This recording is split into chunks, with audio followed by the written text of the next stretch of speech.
කිවමාන යේසුස් වහන්සේගේ නාමයෙන් ඔබට සුබ දවසක් වේවා. අපි බලමු උන්වහන්සේගේ වචනය. එළිදරව් පළවෙනි පරිච්ඡේදයේ 3 වෙනි පදය. මේ අනාගත වාක්‍යයේ වචන කියන්නාද ඒවා අසන්නෝද එහි ලියන ලද කාරණා පවත්වන්නෝද ආශිර්වාද ලද්දෝය. මක් නිසාද කාලය ළඟය. ආමෙන්. උන්වහන්සේගේ වචනය තුල ඔබට මට කතා කරනවා. මේ උන්වහන්සේගේ වචනේ කියවන්නාද ඒ කාරණා අසන කෙනාද ඒ වචනේ පවත්වන කෙනාද ආශිර්වාද ලබන්නට යනවා කියලා.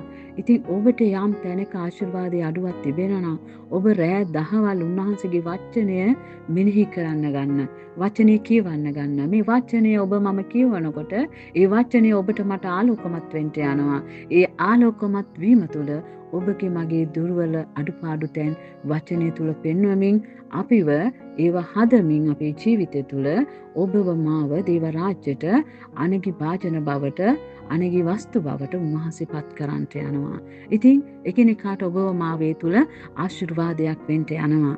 ඉතින් උන්වහන්සේගේ වචනේ කියන කොහොමද කිරි දරුවෝ බිලිඳු දරුවෝ කොහොමද ඉපදුණු ගමන් ඉඳලා කිරිවලට ආස වෙන්නේ? අන්න ඒ වගේ ආසාවක් මේ වචනෙට ඇති කරගන්න කියලා.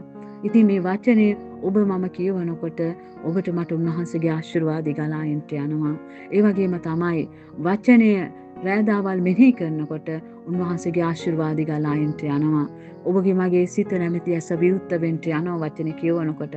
ඉතින් උන්වහන්සේගේ සත්‍යය තුළ අපි ජීවත් වෙමින් ගමන් කරන්නට යනවා. ඔබ දන්නවා මේ වචනේ සත්‍ය වචනය ඒක ජීවනයේ වචනය කියන එක. මන්ද ඔබගේ මගේ ජීවිත මේ වචනය තුළ තමයි වෙනස් වෙලා තියෙන්නේ. ඉතින් ඔබ වචනේ කියවමින් වචනේ මෙනෙහි කරමින් උන්වහන්සේ ඔබට දෙන්න තිබෙන ඒ ආශිර්වාදය උරුම කොටගෙන භුක්ති විඳින්න ඔබට දෙවියන් වහන්සේ බොහෝ කොට ආශිර්වාද කරනසේක. ඔබට ජේසු පීඨයි සුබ දවසක්.